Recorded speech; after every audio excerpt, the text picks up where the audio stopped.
പിതാവും പുത്രനും പരിശുദ്ധാത്മാവുമായ ത്രിയേക ദൈവത്തിൻ്റെ തിരുനാമത്തിന് എന്നേക്കും മഹത്വമുണ്ടായിരിക്കട്ടെ. ആമേൻ. കർത്താവിനാൽ ഏറ്റവും അനുഗ്രഹിക്കപ്പെട്ട പ്രിയ സഹോദരങ്ങളെ, ഈ തിങ്കളാഴ്ച മുതൽ 3 നോമ്പ് ആരംഭിക്കുകയാണ്. സഭാവത്സരത്തിലെ ഏറ്റവും അനുഗ്രഹീത കാലമായ വലിയ നോമ്പുകാലത്തിലേക്ക് നല്ല ഒരുക്കത്തോടെ പ്രവേശിക്കാൻ വേണ്ടിയാണ് 3 നോമ്പും തുടർന്നുള്ള 18 ദിവസങ്ങളും. 3 നോമ്പിൻ്റെ 1-ാം ദിവസം നമ്മുടെ വിചിന്തനത്തിനും ധ്യാനത്തിനുമായി നൽകപ്പെട്ടിട്ടുള്ള തിരുവചന ഭാഗങ്ങൾ വിശുദ്ധ മത്തായി എഴുതിയ സുവിശേഷം 12-ാം അധ്യായം 38 മുതൽ 42 വരെയുള്ള വാക്യങ്ങൾ, യോന പ്രവാചകന്റെ പുസ്തകം 1-2 അധ്യായങ്ങൾ, ഫിലിപ്പിയർക്ക് എഴുതിയ ലേഖനം 2-ാം അധ്യായം 1 മുതൽ 11 വരെയുള്ള വാക്യങ്ങൾ. മത്തായി എഴുതിയ സുവിശേഷം 12-ാം അധ്യായം 22 മുതലുള്ള വാക്യങ്ങളിൽ ഫരിസേയരും നിയമജ്ഞരും യേശുവിന് പിശാചുണ്ടെന്നും അവൻ പിശാചുക്കളുടെ തലവനായ ബെൽസബൂലിനെ കൊണ്ടാണ് പിശാചുക്കളെ ബഹിഷ്കരിക്കുന്നതെന്നും പറഞ്ഞു. അപ്പോൾ താൻ ദൈവാത്മാവിനെ കൊണ്ടാണ് പിശാചുക്കളെ ബഹിഷ്കരിക്കുന്നതെന്നും പരിശുദ്ധാത്മാവിനെതിരെയുള്ള പാപം ഒരിക്കലും ക്ഷമിക്കപ്പെടുകയില്ലെന്നും നിന്റെ വാക്കുകളാൽ തന്നെ നീ നീതീകരിക്കപ്പെടും, നിന്റെ വാക്കുകളാൽ തന്നെ നീ കുറ്റം വിധിക്കപ്പെടുകയും ചെയ്യും എന്ന് യേശു പറഞ്ഞു. ഇത് കേട്ടപ്പോൾ നിയമജ്ഞരിലും ഫരിസേയരിലും പെട്ട ചിലർ വന്ന്, ഗുരു, നിന്നിൽ നിന്നൊരടയാളം കാണാൻ ഞങ്ങൾ ആഗ്രഹിക്കുന്നു എന്ന് യേശുവിനോട് പറയുന്നതാണ് ഇന്നത്തെ സുവിശേഷ പശ്ചാത്തലം. അതായത് മത്തായി 12:38 മുതലുള്ള വാക്യങ്ങൾ. യേശുവിൻ്റെ മറുപടി ശ്രദ്ധിക്കുക. ദുഷിച്ചതും അവിശ്വസ്തവുമായ തലമുറ അടയാളം അന്വേഷിക്കുന്നു. യോന പ്രവാചകന്റെ അടയാളമല്ലാതെ മറ്റൊരടയാളവും നൽകപ്പെടുകയില്ല. യോന 3 രാവും 3 പകലും തിമിംഗലത്തിൻ്റെ ഉദരത്തിൽ കിടന്നതുപോലെ മനുഷ്യപുത്രനും 3 രാവും 3 പകലും ഭൂമിക്കടിയിലായിരിക്കും. മനുഷ്യപുത്രനും 3 രാവും 3 പകലും ഭൂമിക്കടിയിലായിരിക്കും എന്ന് പറയുന്നത് യേശുവിൻ്റെ മരണോത്ഥാനത്തെക്കുറിച്ചാണ്. യോന 3 രാവും 3 പകലും തിമിംഗലത്തിൻ്റെ ഉദരത്തിൽ കിടന്നതുപോലെ എന്ന് പറയുന്നത് യോന പ്രവാചകന്റെ പുസ്തകം 1-ാം അധ്യായത്തിൽ നിന്ന് നമുക്ക് വ്യക്തമായി മനസ്സിലാക്കാം. നിനവയുടെ ദുഷ്ടത കണ്ട് അവർക്കെതിരെ ദൈവകോപം ജ്വലിച്ചിരിക്കുന്നു, നിനവെ നശിപ്പിക്കപ്പെടും എന്ന് അവരോട് വിളിച്ചു പറയാൻ കർത്താവ് യോനായോട് കൽപ്പിച്ചപ്പോൾ അവൻ വിസമ്മതിച്ചുകൊണ്ട് താർഷീഷിലേക്ക് ഒളിച്ചോടാൻ കപ്പൽ കയറി. കർത്താവ് കടലിലേക്ക് കൊടുങ്കാറ്റയച്ചു. കടൽക്ഷോഭം കാരണം കപ്പൽ തകരുമെന്നായപ്പോൾ ആരു നിമിത്തമാണ് ഈ അനർത്ഥം സംഭവിച്ചതെന്നറിയാൻ അവർ കുറിയിട്ടു. അപ്പോൾ യോനായ്ക്ക് നറുക്കു വീണു. ഓരോരുത്തരും താങ്ങളുടെ ദേവന്മാരെ വിളിച്ചപേക്ഷിക്കാൻ തുടങ്ങി. പക്ഷെ ഈ സമയം യോന കപ്പലിന്റെ ഉള്ളറയിൽ കിടന്ന് ഉറങ്ങുകയാണ്. അപ്പോൾ കപ്പിത്താൻ അടുത്തു വന്ന് അവനോട് ചോദിച്ചു, നീ ഉറങ്ങുന്നോ? എന്താണ് ഇതിന്റെ അർത്ഥം? എഴുന്നേറ്റ് നിന്റെ ദൈവത്തെ വിളിച്ചപേക്ഷിക്കുക, നമ്മൾ നശിക്കാതിരിക്കാൻ ഒരു പക്ഷേ അവിടുന്ന് നമ്മെ ഓർത്തേക്കും. അനന്തരം അവർ പരസ്പരം പറഞ്ഞു, ആര് നിമിത്തമാണ് നമുക്ക് ഈ അനർത്ഥം വന്നുപെട്ടത്? അവർ നറുക്കിട്ടു. അപ്പോൾ യോനായുടെ പേര് വീണു. അപ്പോൾ അവർ യോനായോട് ചോദിച്ചു, ആര് നിമിത്തമാണ് ഈ അനർത്ഥം നമ്മുടെ മേൽ വന്നത്? നിന്റെ തൊഴിൽ എന്താണ്? നീ എവിടെ നിന്ന് വരുന്നു? നിന്റെ നാട് ഏതാണ്? നീ ഏത് ജനതയിൽപ്പെടുന്നു? അപ്പോൾ അവൻ പറഞ്ഞു, ഞാനൊരു എബ്രായനാണ്. കടലും കരയും സൃഷ്ടിച്ച സ്വർഗസ്ഥനായ ദൈവമായ കർത്താവിനെയാണ് ഞാൻ ആരാധിക്കുന്നത്. അപ്പോൾ അവർ അത്യധികം ഭയപ്പെട്ട് അവനോട് പറഞ്ഞു, നീ എന്താണ് ഈ ചെയ്തത്? അവൻ കർത്താവിന്റെ സന്നിധിയിൽ നിന്ന് ഓടി ഒളിക്കുകയാണെന്ന് അവൻ തന്നെ പറഞ്ഞ് അവർ അറിഞ്ഞു. അവർ അവനോട് പറഞ്ഞു, കടൽ ശാന്തമാകേണ്ടതിന് ഞങ്ങൾ നിന്നെ എന്ത് ചെയ്യണം? യോന പറഞ്ഞു, എന്നെ എടുത്ത് കടലിലേക്ക് എറിയുക, അപ്പോൾ കടൽ ശാന്തമാകും.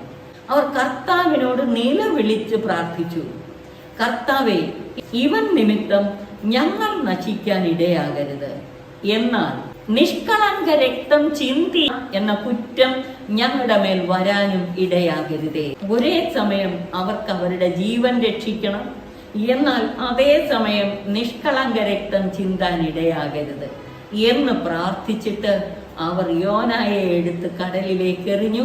അപ്പോഴേക്കും കടൽ ശാന്തമായി.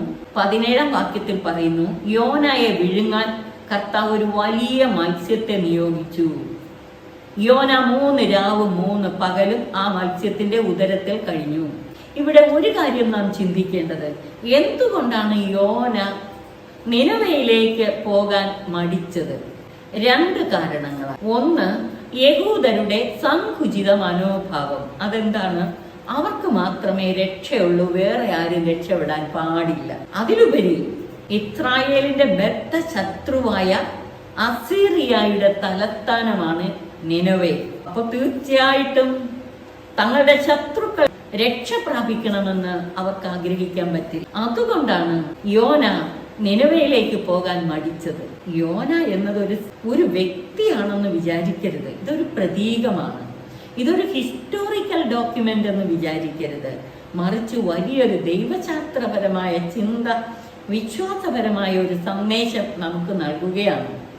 യോന പ്രവാചകന്റെ പുസ്തകം നമുക്ക് ഈ 1-ാം അധ്യായം നൽകുന്ന സന്ദേശം, ദൈവിക പദ്ധതിയിൽ നിന്ന്, ദൈവത്തിന്റെ കൺമുമ്പിൽ നിന്ന് ആർക്കും ഒളിച്ചോടാൻ പറ്റത്തില്ല. ദൈവത്തിന്റെ കൺമുമ്പിൽ നിന്ന് ആർക്കും മറഞ്ഞിരിക്കാൻ പറ്റത്തില്ല. രണ്ടാമതായി, യഹൂദരുടെ സങ്കുചിത മനോഭാവത്തിനെതിരായി, അതായത് രക്ഷ യഹൂദർക്ക് മാത്രം. മൂന്നാമതായിട്ട്, ശത്രു രാജ്യത്തിന്റെ തലസ്ഥാന നഗരിയിൽപ്പെട്ടവരുടെ മാനസാന്തരത്തിന് അവരുടെ ഇടയിൽ പോയി പ്രസംഗിക്കാൻ, അതും യോനായ്ക്ക് അംഗീകരിക്കാൻ പറ്റുന്നില്ല.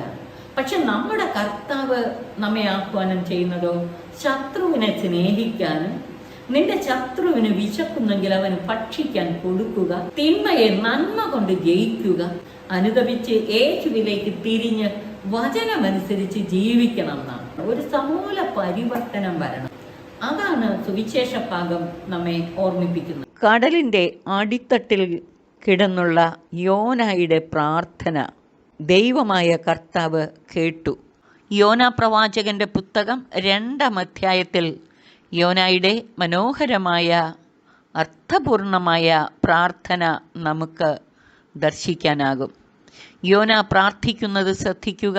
കർത്താവ് തൻ്റെ പ്രാർത്ഥന കേട്ടു, ഉത്തരമരുളിക്കഴിഞ്ഞു എന്ന വിധത്തിലാണ് യോന പ്രാർത്ഥിക്കുന്നത്. യോന ഇപ്രകാരം പ്രാർത്ഥിച്ചു: എൻ്റെ കഷ്ടതയിൽ ഞാൻ കർത്താവിനെ വിളിച്ചപേക്ഷിച്ചു, അവിടുന്ന് എനിക്ക് ഉത്തരമരുളി. പാതാളത്തിൻ്റെ ഉദരത്തിൽ നിന്ന് ഞാൻ നിലവിളിച്ചു, അവിടുന്ന് എൻ്റെ നിലവിളി കേട്ടു. അവിടുന്ന് എന്നെ ആഴത്തിലേക്ക് വലിച്ചെറിഞ്ഞു. അങ്ങയുടെ തിരമാലകൾ എൻ്റെ മുകളിലൂടെ കടന്നുപോയി. അപ്പോൾ ഞാൻ പറഞ്ഞു, അങ്ങയുടെ സന്നിധിയിൽ നിന്ന് ഞാൻ നിഷ്കാസിതനായിരിക്കുന്നു. അങ്ങയുടെ വിശുദ്ധ മന്ദിരത്തിലേക്ക് ഇനി ഞാൻ എങ്ങനെ നോക്കും? അതിൻ്റെ ഓടാമ്പലുകൾ എന്നെ എന്നേക്കുമായി അടച്ചുപൂട്ടി. എങ്കിലും എൻ്റെ ദൈവമായ കർത്താവേ, അങ്ങെൻ്റെ ജീവനെ പാതാളത്തിൽ നിന്ന് പൊക്കിയെടുത്തു. എൻ്റെ ജീവൻ മരവിച്ചപ്പോൾ ഞാൻ കർത്താവിനെ ഓർത്തു. എൻ്റെ പ്രാർത്ഥന അങ്ങയുടെ അടുക്കൽ, അങ്ങയുടെ വിശുദ്ധ മന്ദിരത്തിലെത്തി. ഞാൻ കൃതജ്ഞതാസ്തോത്രങ്ങൾ ആലപിച്ച് അങ്ങേക്ക് ബലിയർപ്പിക്കും. ഞാൻ എൻ്റെ നേർച്ചകൾ നിറവേറ്റും. കർത്താവിൽ നിന്നാണ് രക്ഷ, കർത്താവിൽ നിന്നാണ് രക്ഷ എന്ന് യോന പ്രാർത്ഥിച്ചു പറഞ്ഞതും കർത്താവ് മത്സ്യത്തോട് കൽപ്പിച്ചു. അത് യോനായെ കരയിലേക്ക് ഛർദ്ദിച്ചിട്ടു. മത്തായി 12:41-42 വാക്യങ്ങളിൽ യേശു പറയുന്നത് ശ്രദ്ധിക്കുക. വിധി ദിവസത്തിൽ നിനവേ നിവാസികളും ദക്ഷിണദേശത്തെ രാജ്ഞിയും ഈ തലമുറയോടൊത്ത് ഉയർത്തെഴുന്നേറ്റ് ഇതിനെ കുറ്റം വിധിക്കും. കാരണം നിനവേക്കാർ യോനായുടെ പ്രസംഗം കേട്ട് മാനസാന്തരപ്പെട്ടു. ഇവിടെ യോനായേക്കാൾ വലിയവൻ, സർവപ്രപഞ്ചത്തിന്റെയും സൃഷ്ടാവായ ദൈവം, ദൈവപുത്രൻ, അവന്റെ പ്രസംഗം കേട്ടിട്ട് ജനം അത് സ്വീകരിക്കാനോ അനുദപിച്ച് വിശ്വാസത്തിലേക്ക് കടന്നു വരാനോ തയ്യാറാകുന്നില്ല. അതുകൊണ്ടാണ് യേശു ഇപ്രകാരം പറഞ്ഞത്: നിനവേ നിവാസികൾ വിധി ദിവസം ഈ തലമുറയോടൊത്ത് എഴുന്നേറ്റ് ഇതിനെ കുറ്റം വിധിക്കും. യേശു തമ്പുരാൻ നേരിട്ട് വന്ന് പ്രസംഗിച്ചിട്ടും ഈ തലമുറ മാനസാന്തരപ്പെടുന്നില്ല. അതുപോലെ സോളമന്റെ വിജ്ഞാനം ശ്രവിക്കാൻ ദക്ഷിണദേശത്തെ രാജ്ഞി ഭൂമിയുടെ അതിർത്തികളിൽ നിന്ന് വന്നു. ഇവിടെ സോളമനേക്കാൾ വലിയവനായ യേശു അവരുടെ മധ്യേ ഉണ്ടായിട്ടും യേശു തമ്പുരാന്റെ വാക്കുകൾക്ക് ഈ തലമുറ ചെവി കൊടുക്കുന്നില്ല. ഫിലിപ്പിയർക്ക് എഴുതിയ ലേഖനം 2:1-11 വരെയുള്ള വാക്യങ്ങളിൽ വിശുദ്ധ പൗലോസ്ലീഹ പറയുന്നു, യേശുക്രിസ്തു ദൈവത്തിൻ്റെ സാദൃശ്യത്തിലായിരുന്നെങ്കിലും തന്നെ തന്നെ ശൂന്യനാക്കിക്കൊണ്ട് ദാസന്റെ രൂപം സ്വീകരിച്ച് മനുഷ്യരുടെ സാദൃശ്യത്തിൽ ആയിത്തീർന്നു. ആകയാൽ ദൈവം അവനെ ഉയർത്തി എല്ലാ നാമങ്ങൾക്കും ഉപരിയായ നാമം നൽകി.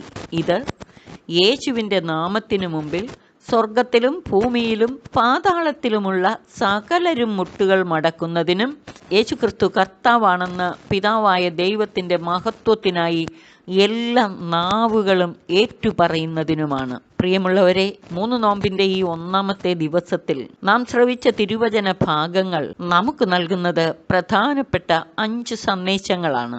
ഒന്നാമതായി, വിശ്വാസമില്ലാത്ത തലമുറയെപ്പോലെ അടയാളം അന്വേഷിക്കരുത്. 2, യോനായെപ്പോലെ ദൈവ തിരുമുൻപിൽ നിന്ന് തിരുഹിതം ഉപേക്ഷിച്ച് ഒളിച്ചോടാൻ ഇടയാകരുത്. 3, കടലിൻ്റെ അടിത്തട്ടിൽ കിടന്നുള്ള യോനായുടെ പ്രത്യാശയോടുകൂടെയുള്ള പ്രാർത്ഥന മാതൃകയാക്കുക.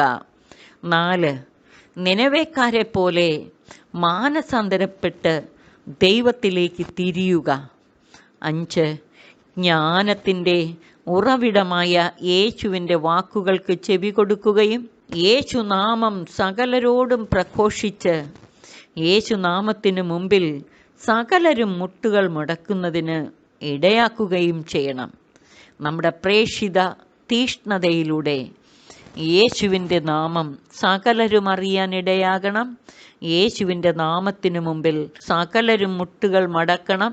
സകല നാവുകളും ഏറ്റുപറയണം യേശു മാത്രം കർത്താവാണെന്ന്. നോമ്പിൻ്റെ ഈ ദിവസത്തിലെ നമ്മുടെ പ്രാർത്ഥനകളും ധ്യാനവും തപശ്ചര്യകളും എല്ലാം യേശുനാമ മഹത്വത്തിനും നമ്മുടെ വർഗത്തിൻ്റെ മാനസാന്തരത്തിനുമായി സമർപ്പിക്കാം. സർവശക്തൻ നമ്മെ അനുഗ്രഹിച്ച് ആശീർവദിക്കട്ടെ. പിതാവിനും പുത്രനും പരിശുദ്ധാത്മാവിനും സ്തുതി, ആദിമുതൽ എന്നേക്കും. ആമേൻ.